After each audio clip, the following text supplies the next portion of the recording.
বিসমিল্লাহির রহমানির রহিম। আজকে কথা বলবো মাসল স্পাজম।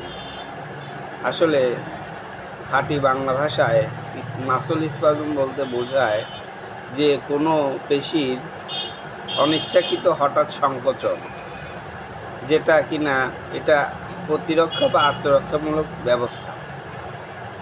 এটার ফলে সেখানে ব্লাড সার্কুলেশন কমে যায় এবং স্বাভাবিক নড়াচড়া না থাকার কারণে ব্যথা হয়।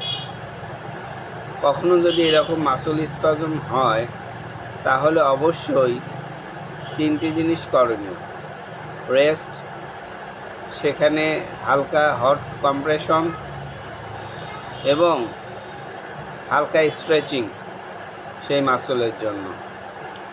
এই হালকা স্ট্রেচিং কি হবে সেটা একমাত্র বিশেষজ্ঞ ফিজিওথেরাপিস্টই বলতে পারে।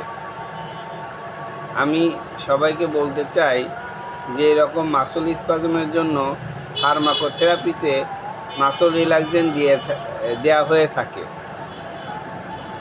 কখনো কখনো এই মাসল স্পাজম দীর্ঘক্ষণ ধরে বসা, দীর্ঘক্ষণ দাঁড়িয়ে থাকা, এ সকল কারণেও হতে পারে। এই জন্য দীর্ঘক্ষণ দাঁড়িয়ে থাকা এবং বসা অ্যাভয়েড করুন। প্রয়োজনে আধা ঘন্টা, পৌনে 1 ঘন্টা পর পর একটু হাঁটুন এবং আবার ডেস্কে চলে আসুন। ধন্যবাদ।